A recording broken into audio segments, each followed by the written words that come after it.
This is the QTV Nightly News coming to you from our studios on Caraba Avenue. Thanks for joining us. Here are the main news headlines. Officials at the Bundung Maternal and Child Health Hospital said they registered one maternal death out of 5,565 deliveries in 2023. Experts and delegates from the OMVG member countries are attending a two-day meeting in the Gambia in preparation for the 11th extraordinary session of the Council of Ministers. The Minister of Higher Education revealed plans on Wednesday to transfer all schools under the Gambia College to the University of the Gambia, except for the School of Education. World Braille Day is commemorated on January 4th each year to raise awareness of the importance of Braille as a means of communication for blind and partially sighted people. In international news, the transitional government in Burkina Faso has refuted the accusations of the ECOWAS Commission's recent statement, expressing concern over the deterioration of the country's security situation. Those were the headlines. Now a look at the news in detail.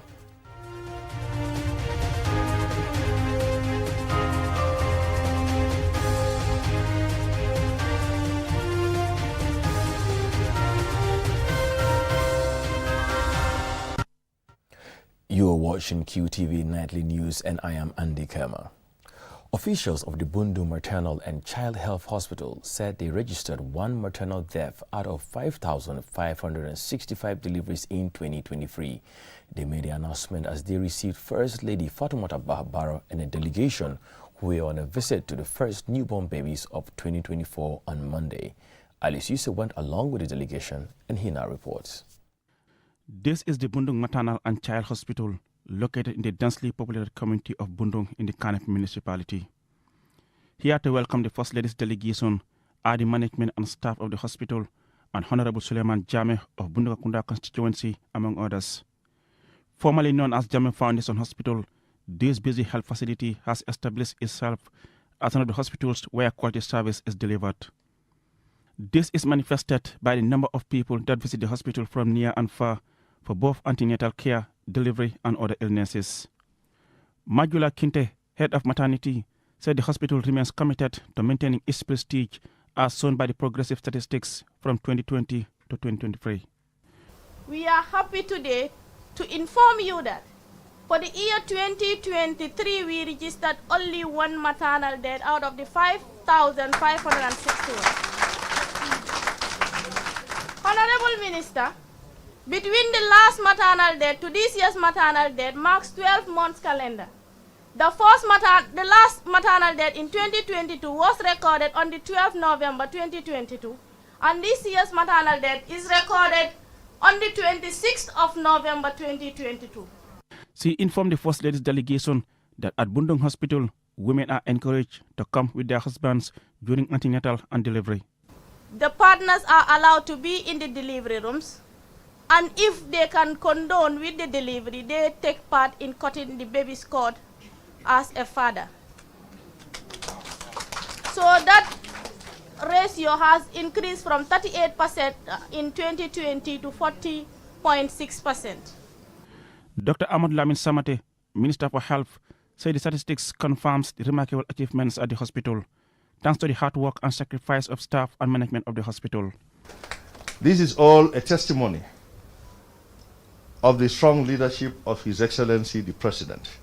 That motivates all of us, that stimulates us. Each time we interact with him, we see his vision for this country, his love for his people.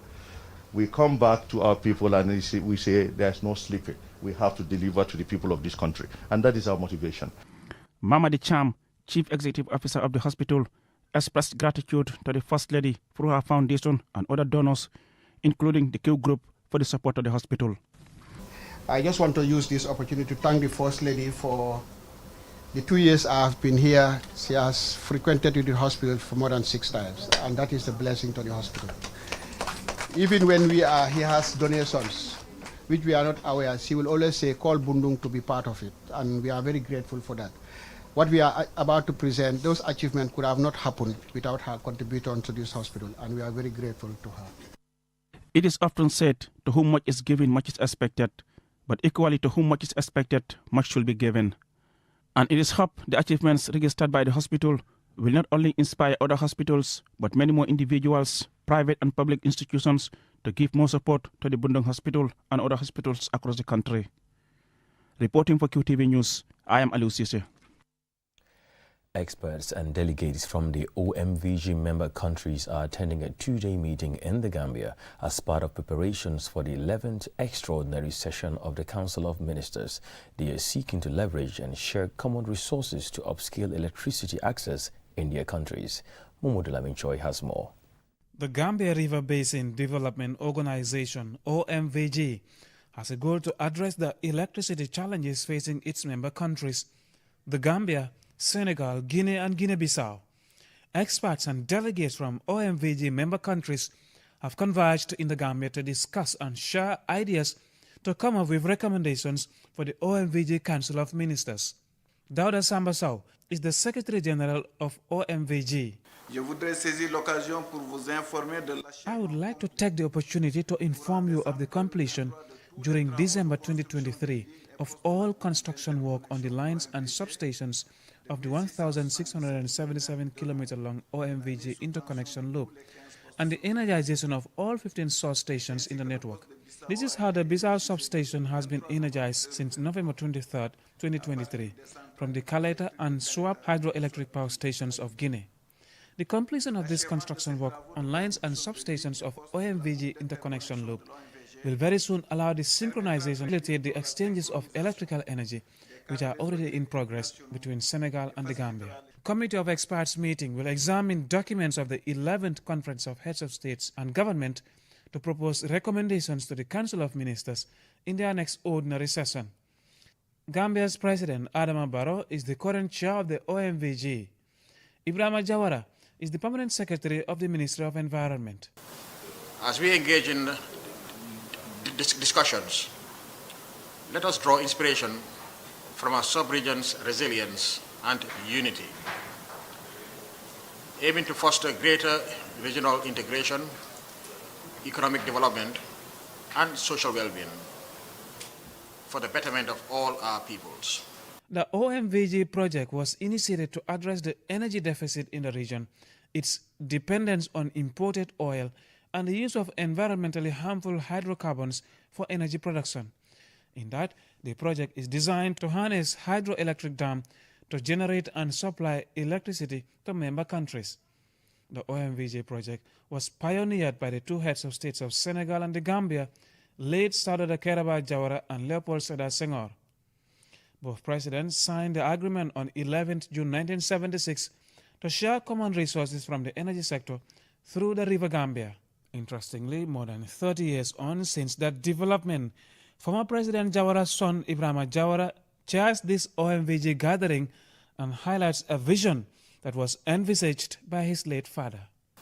As we engage in discussions, let us draw inspiration from our sub-region's resilience and unity, aiming to foster greater regional integration, economic development, and social well-being for the betterment of all our peoples. Over the years, implementation of OMVG projects have boosted electricity supply in the four member countries. Projects in the Gambia and Senegal are reported to have been completed, while other countries have gone beyond 90% of completion. Mohamed Lamin Choi, QTV News. The Minister of Higher Education, Research, Science and Technology revealed plans on Wednesday to transfer all schools under the Gambia College to the University of the Gambia, except the School of Education. He was speaking at the opening of a validation forum for the transformation of the Gambia College into a University of Education. Ansumana Esonyasi tells us more. This convergence of the nation's academic experts tasked to thoroughly scrutinize the Gambia College transformation framework is the culmination of months of extensive research and consultation by the committee constituted by MOHAS in April last year. However, this appears to be a clear indication of how much MOHAS prioritizes the college transformation into the country's first major national education training institution. Professor Pierre Gomez, the Minister for Higher Education, highlights government's plans to transfer the constituent schools of the college to the University of the Gambia, such as the School of Agriculture, School of Nursing and Midwifery, and School of Public Health. and emphasizes that to achieve our national development objectives, the country must have a quality education system. So the focus will be more on pre-service. We give you what it takes. The nation will mobilize its resources and put them at the Gambia College to be called National University of Education to produce the best of the best, the cream of society, the educationists. So we will not wait for you to graduate. Then we spend millions on training of teachers and so on. That approach has failed. That approach has not worked for many, many years. And there's time now to change and adopt a new agenda. Professor Gomez also reveals that the UTG School of Education will be moved to the Gambia College, which will be solely responsible for teacher education.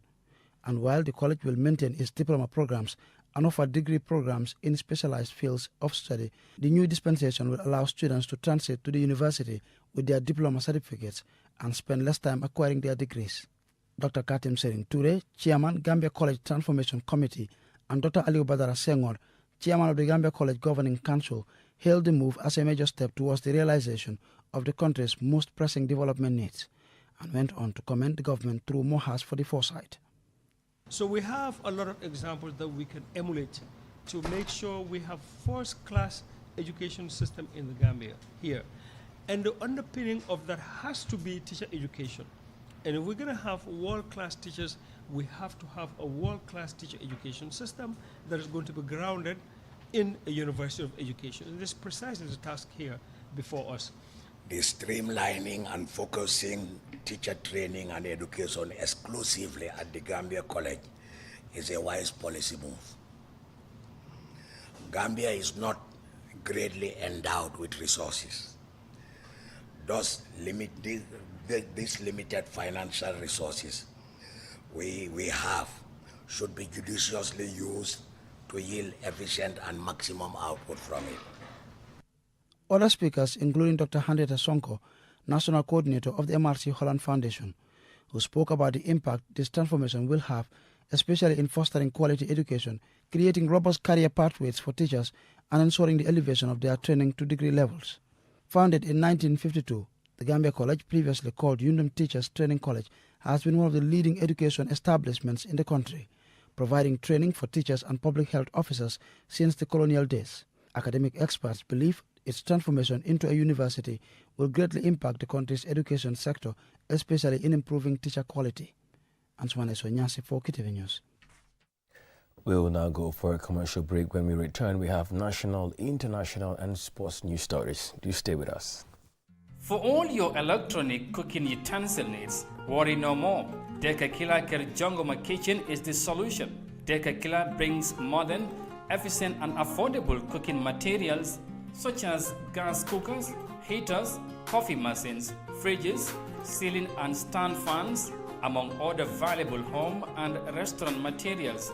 Located at Serekunda Bambo opposite Sanchapa Garas, Deka Killer is making fun life easier by offering you guaranteed and cost-effective electronic cooking materials. You can contact us on 348-2307 or 728-5372. We are also on Facebook, Deka Killer The Gambia. Email dekakillergambia@gmail.com. Deka Killer Jongoma Kitchen is the solution for all your home appliances and electronic cooking utensil needs. Roast now, Deka Killer making fun life easier. Deka Killer everything for cooking.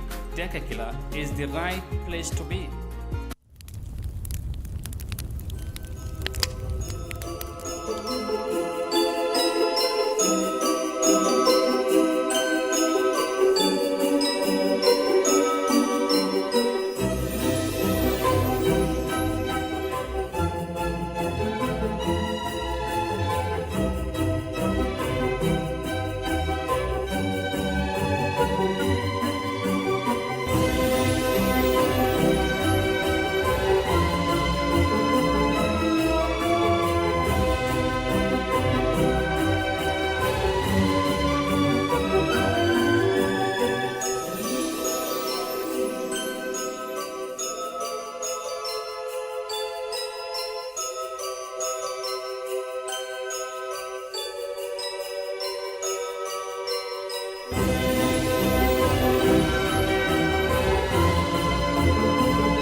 Christmas and Happy New Year from the board, management, and staff of Social Security and Housing Finance Corporation.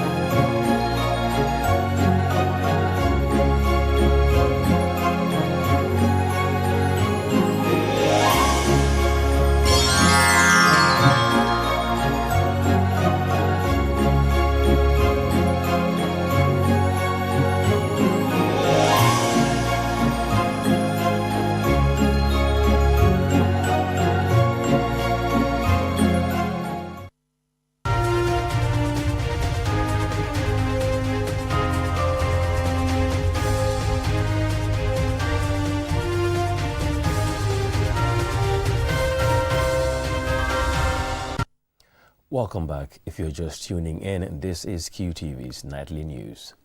World Braille Day is commemorated on January 4th of each year, having been set aside by the United Nations to raise awareness of the importance of Braille as a means of communication in the full realization of the human rights for blind and partially sighted people. Lena E. Igwenyuba finds out the importance of this day. Braille, a tactile system using 6 dots to represent letters, numbers, and symbols, was invented by Louis Braille in the 19th century in France.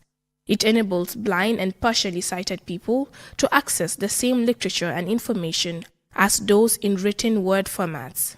The introduction of Braille has revolutionized access to education and literature for visually impaired individuals, granting them equal opportunities in various academic disciplines. Lamin Koli, the executive director of the Gambia Organization of the Visually Impaired, GOVI, highlights the importance of the day. The significance of celebrating this day is to remind the general public about the importance of Braille in the lives of persons who are visually impaired, so as the general public to know that being blind does not mean one cannot excel or one cannot read text. So it is reminding the general public that visually impaired people can also read text through Braille. However, challenges persist as seen in the Gambia, where the Gambia Organization for the Visually Impaired, GOVI, in Kanifing South remains the sole special needs school for blind and visually impaired children with limited Braille access. Aliu Jaita is the director of Start Now, a non-profit organization that supports visually impaired people. Because of the invention of Braille, this is why blind people can able to go to school and participate in higher education and get employment opportunities of their choice.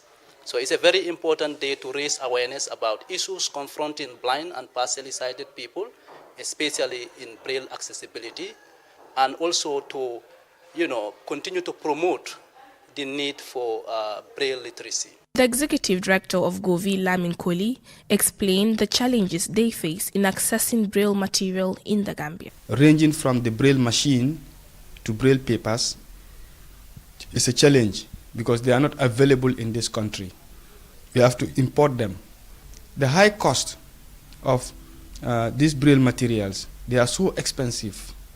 Many times, parents cannot afford to buy even a single Braille paper for their visually impaired children. In essence, Louis Braille's creation symbolizes more than a reading method.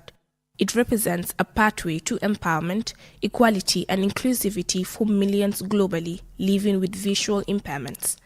World Braille Day emphasizes the ongoing need for accessibility and understanding in fostering a diverse and inclusive society. Reporting for QTV News, I am Lena E. Igwenyuba.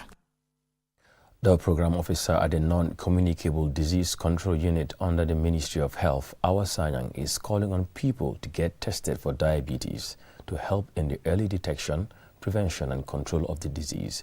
Julian Jai spoke to her and she now reports.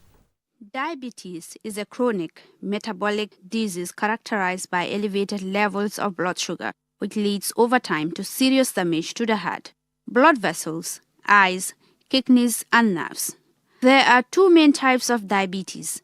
Type 1 diabetes, a lifelong condition where the body's immune system attacks and destroys the cells that produce insulin, and type 2 diabetes, where the body does not produce enough insulin or the body's cells do not react to insulin properly. Gambia is one of the 48 countries of the International Diabetes Federation Africa region. Here is Awa Sanyang, Program Officer, Non-Communicable Disease Control Unit at the Ministry of Health. One of the signs and symptoms is like you see somebody who is having weight, all of a sudden the person will lose weight seriously. It is also among the signs and symptoms of diabetes fatigue. The person will be tired unnecessarily. And the person also will be urinating frequently, blunt vision. Sometimes, in fact, when the blood sugar level is so high, it can even lead to confusion. According to the International Diabetes Federation in 2021, out of an adult population of 1,126,000 adult populations, 1.6% are diabetic, equivalent to 18,100 cases of diabetes in adults. Diabetes is part of the group of non-communicable diseases, meaning it cannot be transferred from one person to another. Awa Sanyang explains the risk factors for diabetes. They are categorized into two. You have what we call modifiable risk factors and non-modifiable risk factors. When we talk about modifiable risk factors, these are risk factors that you as an individual have control over. And one of them is obesity, high consumption of alcohol, and then high intake of starchy foods and oily foods. Now we move on to the non-modifiable risk factors. These are risk factors that are beyond you, like your age. So by the time you are 40 and over, you are most likely to have diabetes. But is diabetes a death sentence? Mrs. Sanyang elaborates. Having diabetes doesn't mean that's the end of my life. No. You eat healthy, reduce the amount of starchy and oily foods that you eat, take your medications regularly, and adhere to what your doctor tells you. Having diabetes requires one to have a clinic or health services where one can get treatment.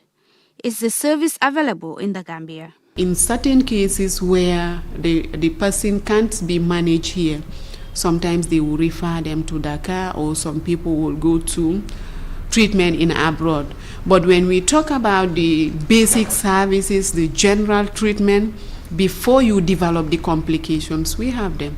You go to the health facilities, they will sort you out. The NCD program officer appeals to the public not to discriminate against people with diabetes. Instead, support them. For QTV News, I am Julden Yai.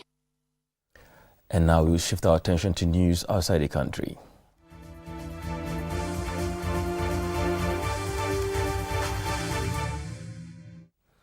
The transitional government in Burkina Faso has refuted the ECOWAS Commission's recent statement expressing concern over the deterioration of the security situation in the country. Lena E. Gwenyiba again. In a statement in response to the ECOWAS Commission, the transitional government questions the ECOWAS Commission's consistency and appeals for respect for the country's choices, emphasizing its dedication to combating security issues while urging ECOWAS alignment with these efforts.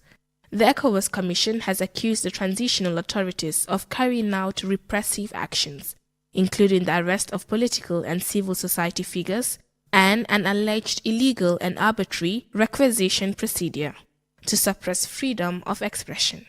The Burkinabe government strongly refutes these allegations, affirming its attachment to legal procedures in the fight against terrorism, expressing dismay at the silence of the ECOWAS Commission on crucial issues in the fight against terrorism, such as ransom payments and the tragic massacres of ECOWAS citizens. The government criticized what it perceives as a Commission's complacency towards countries supporting terrorists. The transitional government refuses to be entertained by what it considers to be imaginary communication and urges the ECOWAS Commission to exercise discernment in the exercise of its mission. Reporting for QTV News, I am Lena E. Gwenyiba. Before we end this bulletin, here's a recap of the headlines. Officials at the Bundung Maternal and Child Health Hospital said they registered maternal death out of 5,565 deliveries in 2023. Experts and delegates from the OMVG member countries are attending a two-day meeting in the Gambia as part of preparations for the 11th extraordinary session of the Council of Ministers. The Minister of Higher Education revealed plans on Wednesday to transfer all schools under the Gambia College to the University of the Gambia, except for the School of Education. World Braille Day is commemorated on January 4th each year to raise awareness of the importance of Braille as a means of communications for blind and partially sighted people. In international news, the transitional government in Burkina Faso has refuted the accusations of the ECOWAS Commission's recent statement expressing concern over the duration of the country's security situation. Well, that's all we have for you in this bulletin. Join us at 10 p.m. for another news bulletin. Thanks for watching.